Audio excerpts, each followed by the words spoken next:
Hello, salam, shalom, namaste, sat sri akal, aloha, hola, ciao, bonjour, buna, privyet, mabuhay, and jean dobre. It's really, really good to be with you again, and I know you'll be so happy and pleased you're with us again because we have one of our very wonderful and cool guests, one of our returning guests with us today, and it's Loralee Humpherys, who is a licensed spiritual health coach. Welcome back, Loralee. Hello, and thank you for having me again. I'm happy to be here. Yes, I'm so happy to have you. And Loralee, it's been a while actually since no, actually, you know what? Uh, just for people who may have missed the last episode that we did together. Can you give us a quick, like telling a little bit more of who you are and what you do? Sure. So I'm a spiritual health coach. I'm also a massage therapist, energy worker. So I have been in the holistic health world for 25 at least years. And I started my healing journey with my own work of just wanting to understand how the energy system of the body works. How does that relate to our health, our physical health, our mental and emotional wellness? And it was always very tied into a spiritual relationship that I have with, the divine. That's always been a very core part of my life. And I was I had a period of my life where I was very challenged with emotions and what's life and the beliefs that I had growing up. They were all challenged. And so lots of confusion, lots of questions. Mm. And so I looked to a lot of books that I could find on healing, family dynamics, psychology, and I just followed my nose in to whatever other topics were interesting to me. And so that led me into a lot of holistic health, holistic wellness, a lot of energy work, spiritual healing, understanding the energy system, which was just a whole fascinating area for me.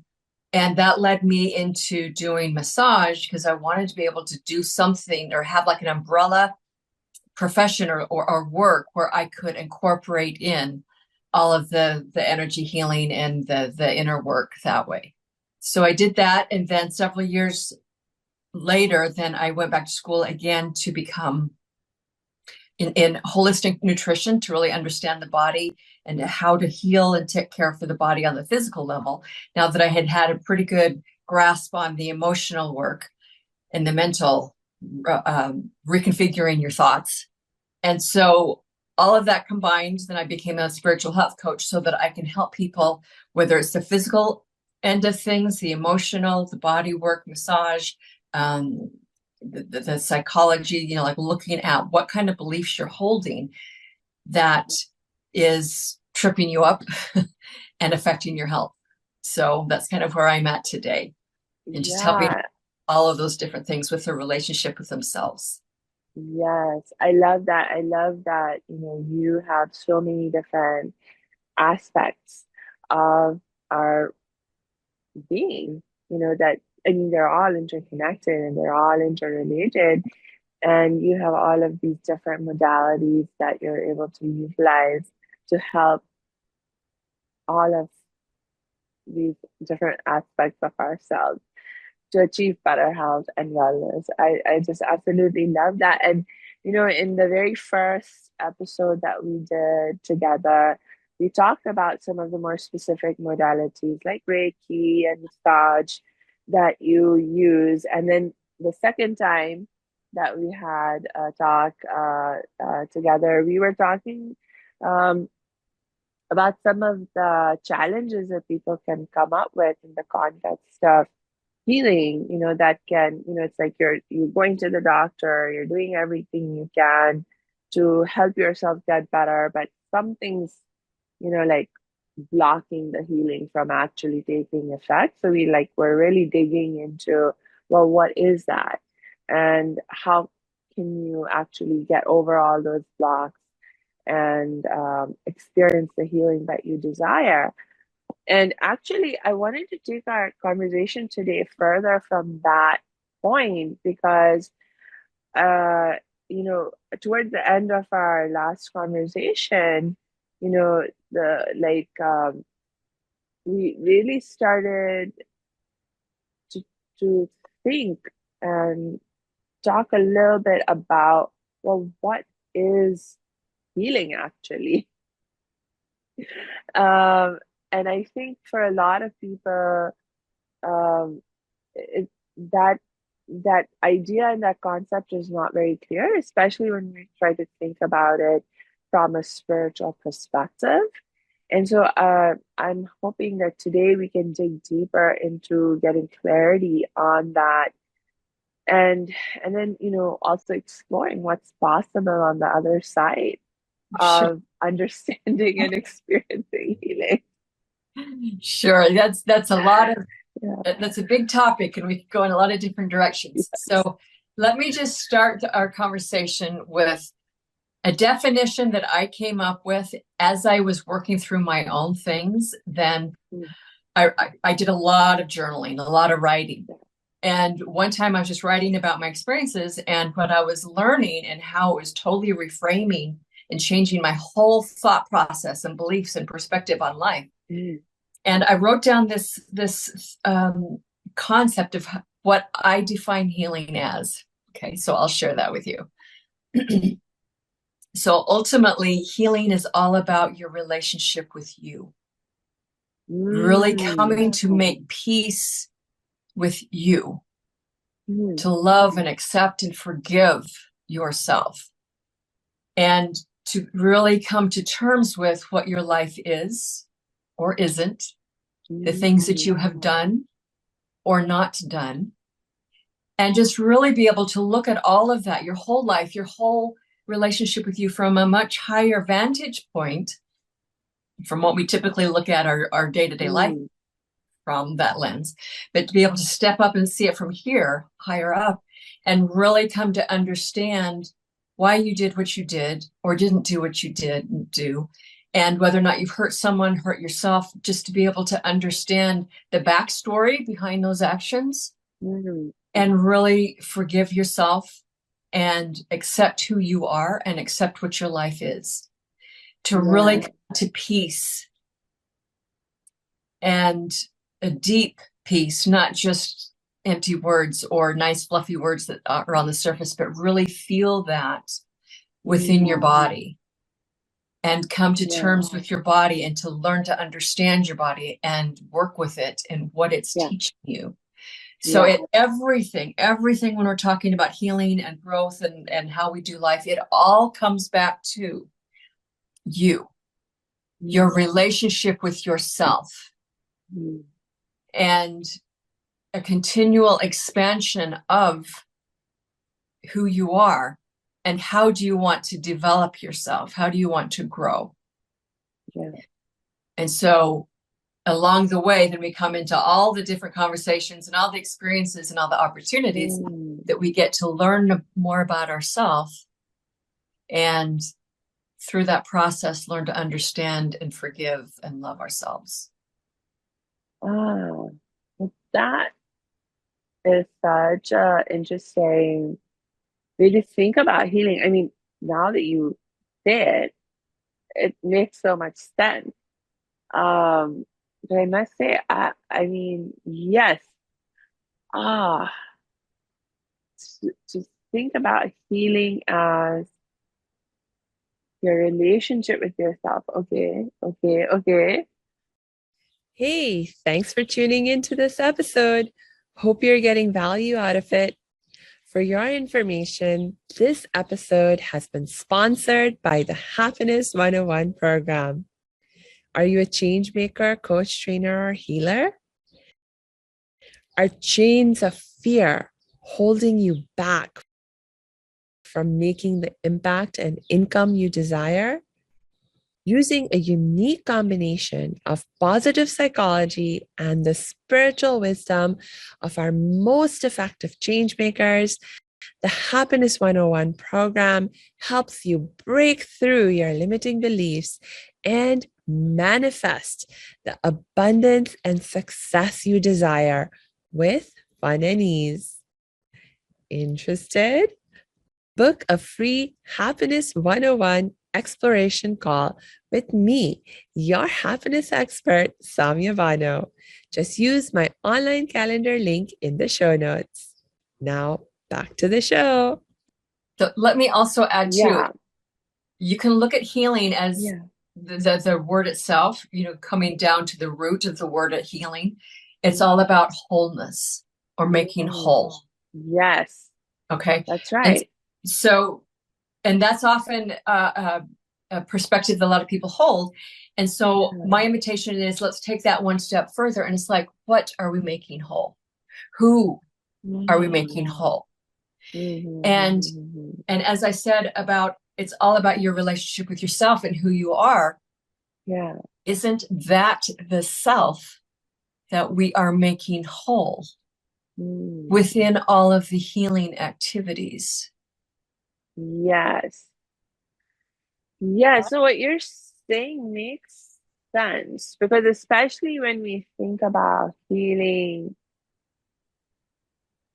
uh, particularly in the kind of work that you and I do, with people, um, people are people are concerned about, okay, this is pain that I'm experiencing, or here's some suffering that I'm experiencing, and so we're trying to heal something that we Mhm. perceive is not quite right with us or out of balance with us.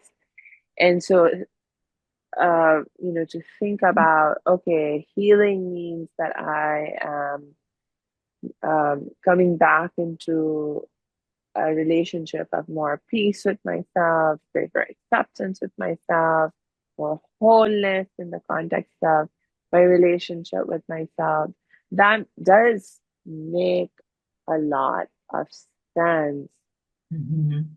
Um, for some reason, when you were sharing this, the memory that got triggered for me was this scene from this drama I've been watching on Netflix, Okay. Cobra Kai. Okay, and so for I probably everyone's familiar, at least in American context, with the Karate Kid, the movies that came out, and now there's like a spin-off show based off on the movies. And in any case, one of the themes that has been sort of going through this particular season and some of the last season or whatever is that the hero from the movies is grown up now, right? And he's starting to discover all these like things about his mentor, Mr. Miyagi, who is now passed away. And these things are more like the dark side of things. Like he just discovered that his mentor, Mr. Miyagi, had participated in some karate tournaments, and actually, someone died in one of the fights that Mr. Miyagi had engaged in. He was like, Mhm. "What? Mr. Miyagi killed someone? What? How, what? What's going on?" And so on and so forth. And so, anyway, he's going through like this whole process of like he feels very disturbed because his understanding of who Mr. Miyagi was is being very challenged, and everything that he believes and that he learned from him is being challenged by these new discoveries about his past. And in any case, in this one scene, he has this vision of Mr. Miyagi actually fighting with him, and then saying, and at some point Mr. Miyagi says to him, your problem has always been that you you're always so eager to understand, but not able to accept Mhm. what is. And there was just something in what you were saying that triggered this memory, like you're like, we're trying to understand, but uh, we struggle to accept. And, just the idea in the context of like healing, as you were talking about it, um, because I started out with the question of, well, what is healing? So I'm trying to understand. Okay. But a lot of times, yeah, what it comes down to is, okay, what is it that we're not accepting about ourselves Yes. or the reality that we are in, Yes. um, that's really preventing us from experiencing healing? Yeah. And that is a really big thing because when it comes to what are you not accepting about yourself, again, we're looking at, Mm, various aspects, pieces and parts, like I call them, of, sometimes we have a difficult time accepting ourselves based upon our programming of what we were taught to believe about ourselves from other people. And so mm, that's kind of one of the initial layers of really looking at, this is what I was taught about myself. Is that true? Yeah, maybe, maybe not. Or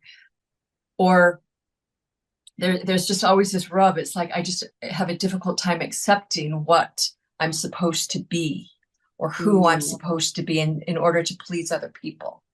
And so I'm doing things in a way that I know deep in my heart is not congruent with my inner self, my inner truth. And so you can call it like a living a lie. You're not honest with yourself and the other people because you don't want to upset them. yeah, And so yeah. there's a level of self-acceptance of why are you choosing to sacrifice yourself so that other people are not disturbed? Mm, What is it about the beingness, the self, that you feel that you're less than, that you have to sacrifice and give up and mm, not honor your true feelings and truths? So that's one layer of things. And then from there, it mm. can open up a whole other door to all kinds of things. Yeah. Okay, so if we just dig a little deeper into this particular layer, because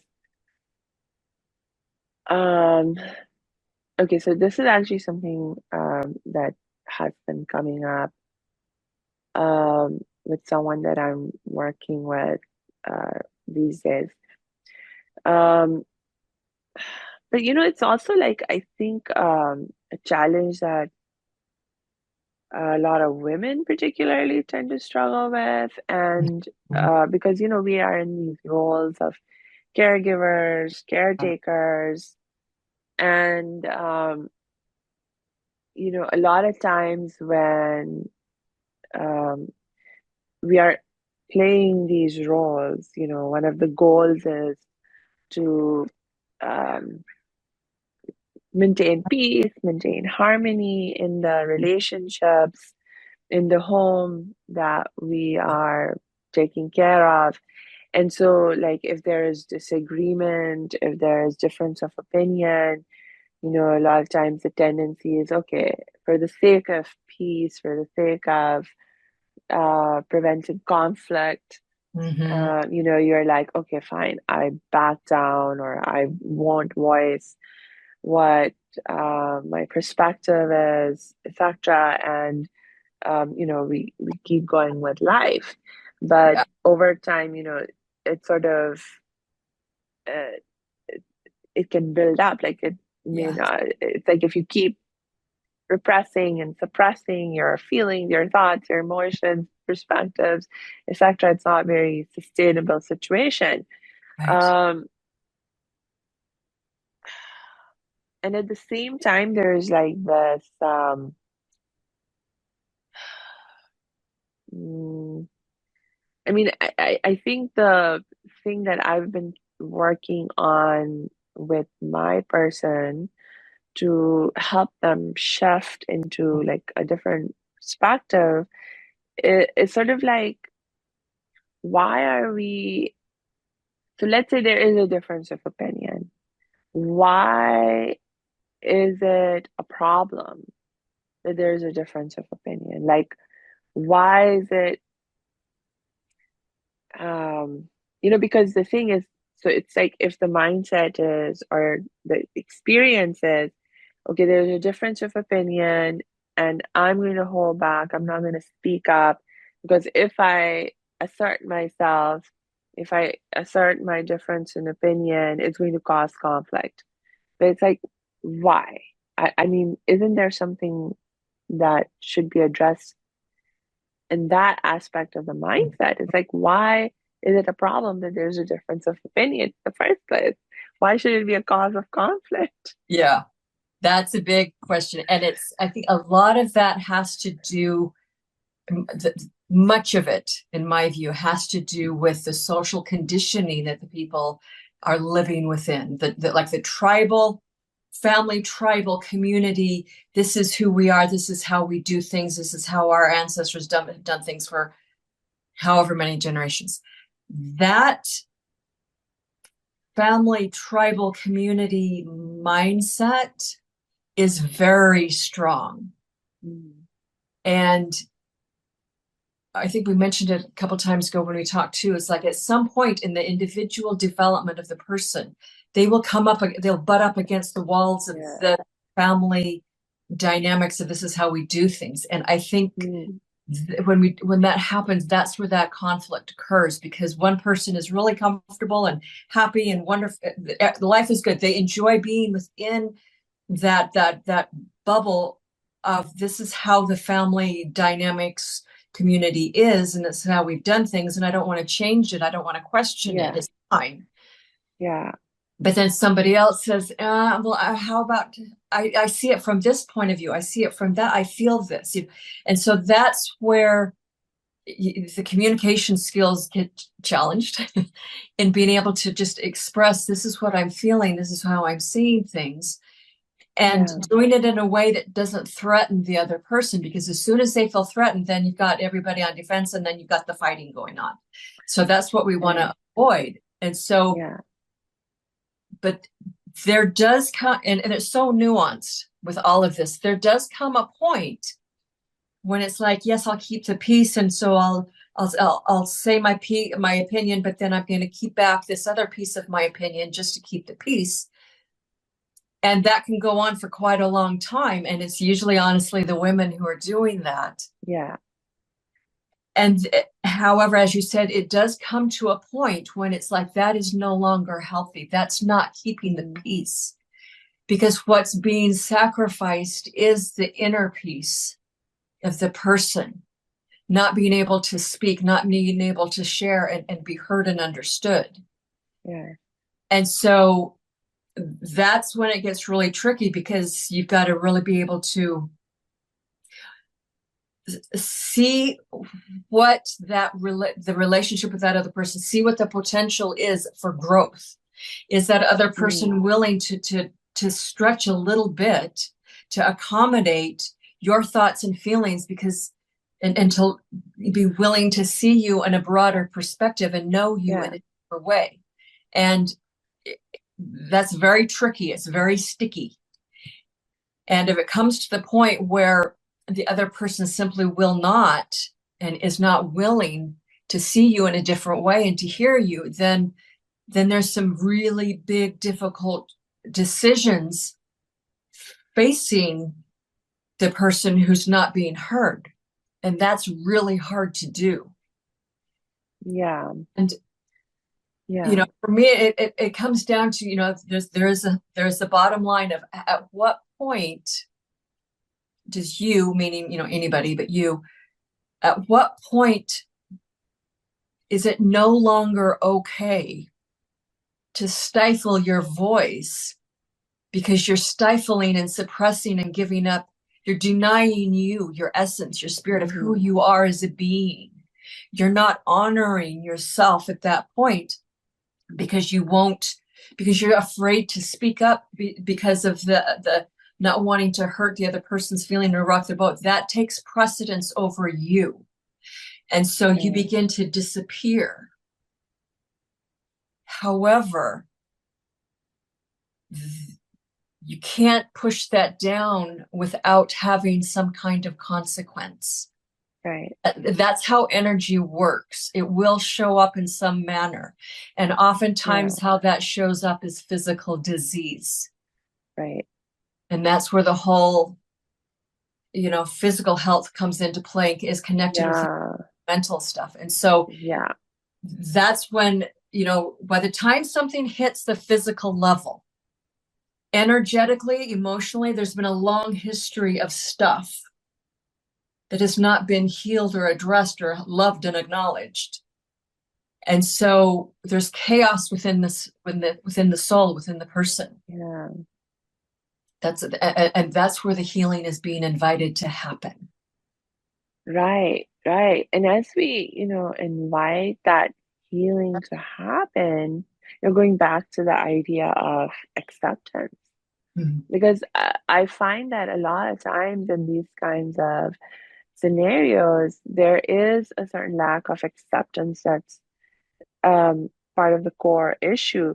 So and then there is acceptance at both the level of accepting the other persons involved and being like accepting of them as they are. So even if they continue to hold a different opinion from us or a different perspective from us, we still can love them and be in relationship with Mhm. them Mhm. because we say, okay, I'm going to choose to accept you as you are. But then there's also this element of acceptance of self. And a lot of times, I think of what's happening in that context is that, just so to similarly accept yourself as you are and be like, even if I'm the one who's different from the larger group, I accept me as I am, and I will be at peace with me being different. Um, and a lot of times, the thing that's holding us back from that self-acceptance, that kind of self-acceptance is, like we have this fear of not just conflict, but I think of rejection Mhm. and a fear of, like, we have this need for validation, for acceptance from others, Mhm. because maybe we're not, um, I mean, and that because there's a certain lack of self acceptance, because there's a certain lack of like, you're afraid of, like, if I'm not accepted by the group, Yeah. then I can't, it compromises my survival, it Mhm. compromises my safety, etc. So there's like all of that. Yeah, that's something that runs very, very deep, and that fear is very real and it's very deep, and it's Yeah. something to be confronted and worked with, and that does take a lot of courage to look at yourself. Mm. So it's the way I look at things in terms of that is like when you're interacting with somebody and you're having a difficult time accepting something about them, then that's where I say, okay, let's turn that around, because it's Mhm. your perspective, your feelings and thoughts about that other person Yeah. that's bouncing back to you. And so that's then the invitation of, is there something about you that you do, like whatever the person does or is, or however Yeah. that you have a difficult time accepting, is there a complementary part aspect of that topic, that quality about you, that you're having an argument with it within yourself, that you're having a hard time, Yeah. oh, this is how I am. And that could be whatever that thing is. It could be very similar to what the other person is displaying, and it could be the opposite of that behavior of what the other person is saying. So Yeah. to really look at yourself, because that can get kind of tricky of like, okay, how is, what is it Mm. about me that I am, what am I seeing about myself Mm. when I look at this person that brings Yeah. up the feeling of unacceptance? Yeah. Okay. That is such a wise, Yeah. wise question to ask. And so when you can look at that and find that aspect of yourself that you've been judging, come Mm, to peace with that, then when you look at the other person and you interact with them, that emotional zing or that charge is no longer there because you have shifted and come into greater acceptance. And so they yes, can do whatever they do and it doesn't trigger you. yes, That's where the real peacemaking happens, is because there's not that yeah, emotional charge that gets triggered in yeah, your interactions. They can do whatever they do, you do whatever you do, and it's all good. yeah, yeah, Okay. yes. You just made me think about my younger days when I was a troublesome teenager. I mean, troubled, I must say, is probably a better one. I was both troublesome and also very troubled. Yeah, it usually goes hand in hand. Um, and I remember in those days, it's like every little issue had the potential to like become a big issue and blow up. Uh-huh. And I had such a difficult time with like any kind of receiving any kind of feedback on anything Mhm. from, like let's say one of the things I fought a lot with my mom on was the way I dressed. And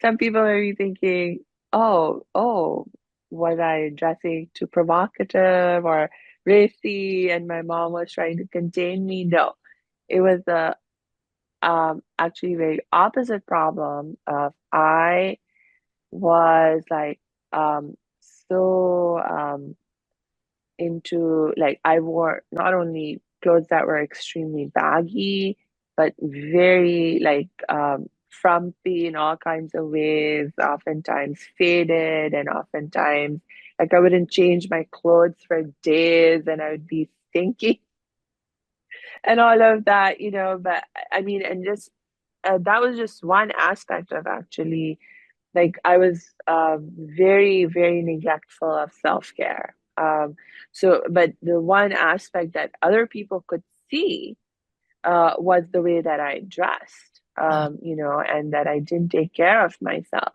And so my mom was constantly trying to make me look better mhm. and dress better, dress more appropriately, especially like anytime we had to go out for a family gathering or something, she was like, what are people going to say? What are they going to think? You Mhm. show up, dressed like the completely inappropriate way, in terms of,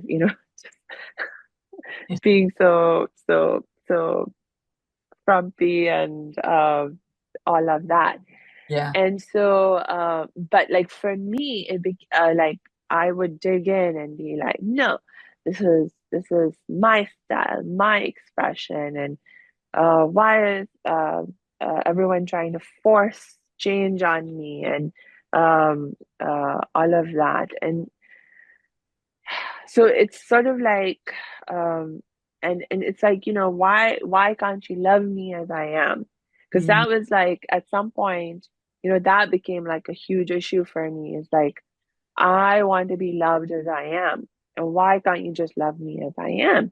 And I Yeah. think what my mom was very struggling to help me understand was, I do love you, and I want you to dress better, but I couldn't see that, like for me, it was like, you're trying to change me. That means you don't love me as I am.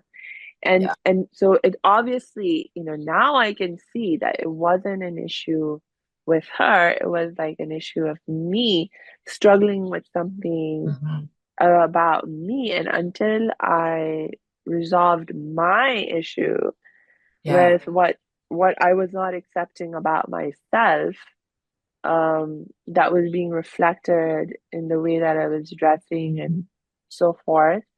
I couldn't even take the feedback from other Yeah. people, even to the extent that it was valid. Yeah. So, Yeah, that's, when we have experiences like that, that is, or one way you can look at it is, in order to develop the self, to know who we are, what we like, what our truths are, what our preferences, all the things, we learn that by going through difficult times like that. mm, And, like what you were saying is like, yeah, you appeared, you dressed however you dressed, and then there's the response. And so it was like, what your learning process was your own level of self-love and acceptance, and that was reflected back to you through their responses, how you felt like they weren't loving you, but it was really your level of love and acceptance that you were exploring. And so that just all goes down to like the next deeper layer of things of it's cultivating and developing and growing. And in that process, then that also allows us to see the shadow, or the parts that we haven't loved ourselves, don't mm, accept ourselves. And then going down into yeah, those areas is like, okay, so what is it about myself that I have a hard time loving? yeah, What do I believe about myself? Are those true? yeah, What do I feel about myself? What do I feel about my body? What do I understand about my body? And oftentimes, well, not often, it can lead us into um, seeing choices that we have made that don't honor ourselves. mm, For example, like we were talking earlier of like generally women who, keep the peace and don't talk and don't talk and don't talk. And it's yeah, like, okay, what is it? What is it about yourself that's driving that choice to suppress your voice? yeah, And going deeper and deeper and deeper into that shadow work. And usually you'll find, very upside down thoughts about ourselves and beliefs, and feelings like of self-punishment because of something that you did that you thought you hurt yourself or others. mm, So there's always a layer of, down inside in under the strata of things, there's always a layer of self-punishment. And then it's like, yeah, why am I punishing myself? yeah, What did I do wrong? Or do I perceive that I did wrong?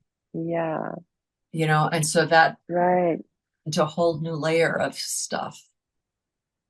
Right. And I mean, if you are punishing yourself, if you're not in a healthy, happy relationship with yourself, I mean, that's where the whole idea of wholeness comes in, right? Uh, In terms of yeah. the concept of healing, that, you cannot be in a place of feeling whole and therefore in a state of healing, if you are in this constant battle with yourself, you Hmm. know?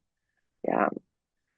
Yeah. And so it's the deeper layers of exploring, guilt, punishment, self-punishment, shamed, doing wrong, being wrong. A lot of that is just simply beliefs that we've been taught to believe for centuries. And then on the other hand, out of those beliefs, people will act out and do things that they're very ashamed of. Mm, And that is also something to really look at, because that's, again, deeper shadow work. And when you're able to really look at and face, yes, I made this choice and I did X, Y, and Z, and it hurt myself or it hurt another person. When you can really look at that and embrace it and say yes, and then let all of those emotions go, and then come to the mm, forgiveness and then the acceptance on the other side of that difficult space of I hurt myself and other people. That opens up a whole new vista, because, and this is where you come to, in my view, the core issue of all healing. And that is the issue of power. mm. It's power of, and it's coupled with energy, his life force energy. How are you using your energy? What are you putting out into the world? Is it hurtful or harmful, or is it loving? That is your power. What are Mm, you doing with this life force energy that you have generated that is within you? And I think a lot of people have a really difficult time having the conversation of power because, number one, we've been, as a mhm, society, we've been so conditioned to believe that we have no power, that all the power mhm, exists out there with somebody else. And then so to turn it around and to claim your own power and then learn to mhm. be responsible for what you're doing with it. That is a Yes. very big step of maturation and development of self. Yes. Yes. I mean, oh gosh, this whole issue of power. Yeah, it's a big one. It's huge. Oh, That's why I it say is part of everything. huge. Yes. I have definitely, this was something actually that I realized fairly early on, in the context of my healing journey, that what I was experiencing was power struggles. Um, and it was like, at multiple different levels. Like the first consciousness that I had of being in a power struggle was in the context of trying to create a sense of like control over my own life because I Hmm. was, as a traumatized child, I felt so out of control of my life, my body, myself in all kinds of different ways. And so I was constantly trying to control this, control that, um, and oftentimes failing to control this and that, and so much that I wanted to control, and so feeling powerless. Hmm. But then becoming obsessed with the idea of, well, how do I gain more power so that I can control things more. Um, and so that was part of, why I was so obsessed with rejecting even feedback on little things like, Hmm. hey, wear this instead of that, because for me it became an issue of power and control, Hmm. you know? And Yeah. so uh so it's like, wow. There was something you were saying about power in terms of like how we are taught by society Hmm. to believe we are powerless. And that's the thing that I was also I found myself fighting with so much because, especially like when I was growing up, and again, I've shared this in previous episodes. I moved around, I've moved around in my life for the first 18 years or so. Before I came to America, my family moved to America.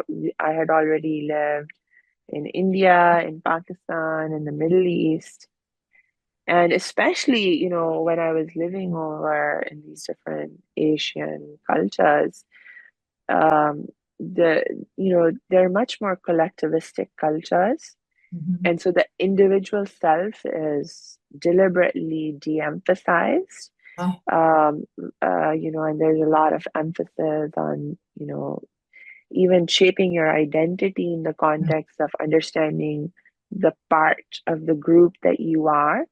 yeah. And a lot of times in that context, there was this teaching of, no, you don't get to have power in this context, you don't get to have power in that context. because that's not your role, that's not your place. Um, and like especially in my family and cultural context in which I was growing up in a smaller town, a relatively traditional family, it's also a very hierarchical setup. And for me as a as a young girl, I was pretty near the bottom of the hierarchy, that I was a part of. I mean, I had some class status because I was, middle to upper class family person.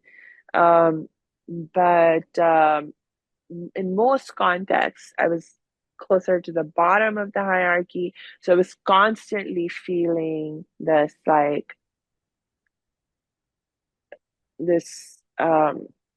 being told, no, you don't have power, you don't have power, you don't have power, and you better conform, you better submit to the to to the place that you are given. Yeah. and and there was like this traumatized part of me that was like unwilling to accept that, because I was Mm. just so scared of being controlled and not having power. So Yeah.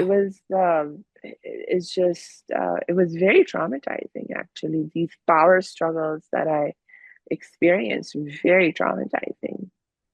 Yeah, that is a huge, huge dynamic in so many cultures. I think one thing that makes it different in pockets of American culture is we're such a melting pot, number one, from all over the world. And then two, the American culture really isn't that old. So when you look at places like where you lived in India and Pakistan and the Middle East, those are really old cultures that haven't changed a lot in a long time. And so that hierarchical structure, top down, patriarchal, that's very embedded and it has a huge long history. And in a lot of ways, it's served many useful purposes because that's what has provided the stability of the culture, the perpetuation of the race, the safety, the security, the survival, all of those things. Mm, And which are very necessary.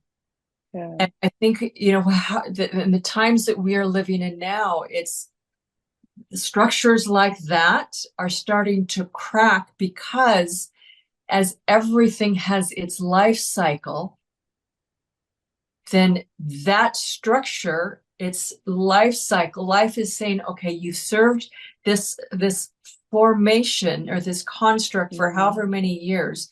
It's been very useful. Now let's stretch and soften and allow it to grow and evolve into something more open and egalitarian for all mm, people involved within that culture and that structure. Because what you've experienced and what you were saying is that doesn't allow for empowerment of the individual. And there does come a point when the development of the human, development of the self, cannot grow beyond a certain point within this triangular structure. mm, And so that's like you were saying, it's like pushing, rebelling, that all of this strife with authority, with power. The way I would see it, and you know, counsel someone on is when you have that feeling like inside, like that your spirit is like rattling a cage, it's inside a cage and it's rattling the bars saying, let me out, let me out, and let me out. Because I definitely experienced that too when I was younger. That is your spiritual essence saying it's time to evolve, it's time to challenge these walls, as mm, painful and fear and scary as it is, because it's time to evolve. It's time to soften and loosen. It's time for the individual to become into importance within this structure, to have mm. to discover who they are and what their power is. Because Yeah, that's where the whole power struggle comes into play. yeah, Centuries old structure, so community structure, and then the individual, the spirit self saying, I want to bud, I need to blossom and develop myself. And so Yeah. the way in which the individual develops and discovers their power is by going through those challenging experiences and conversations Yeah. to discover this is what I can do, this is what I'm about, and this is what I will say no to, this is what I will say yes to. And Yeah. that's to me also when we talk about how do I find power? What is my power? Yeah. That is an invitation into discovering our spiritual connection, our true essence as spiritual beings made of energy, because how we use our energy is the expression of our power. And so Yes. when we can come to a space and develop ourselves to where we discover that spiritual Mm.